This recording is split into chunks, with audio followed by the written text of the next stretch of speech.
Arson down. The time commitment that it takes to be a volunteer is significant. There's over 180 hours worth of training that needs to be done before a volunteer firefighter can be a volunteer firefighter.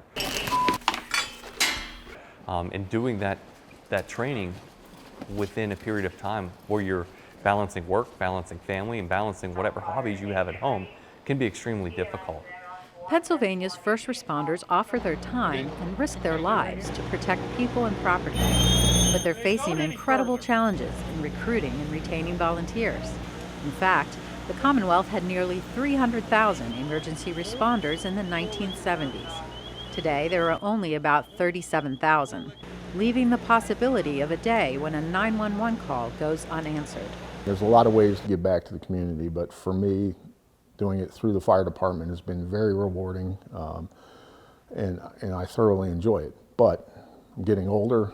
You know, we need younger people to get interested in it and you know, stick with it. A commission was created to study the problem and recommend solutions. When we finished up our SR6 commission work, a lot of the firefighters and first responders said to me, don't let this report be written and then put on a shelf somewhere with no action taken on it. And I made a commitment to them that we were going to get as many of these recommendations passed into law as possible. Over the past 2 weeks, the House made good on its promise to help our fire and EMS personnel by passing more than a dozen bills.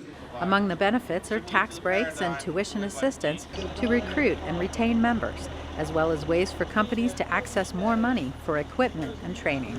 We put 15 bills through this week, and the importance is, you know, back in the 70s we had over 300,000 volunteer firefighters and EMS personnel. We're down now to less than 38,000. So these bills are going to help us to recruit and retain these firefighters, these guys that are so much needed in our communities.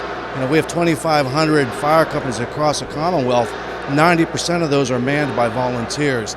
So these bills are really crucial. It's completely flattering to be recognized by so many pieces of legislation through the House, and knowing that, hey, people are going to start looking out for us and have a vested interest in making sure that we succeed.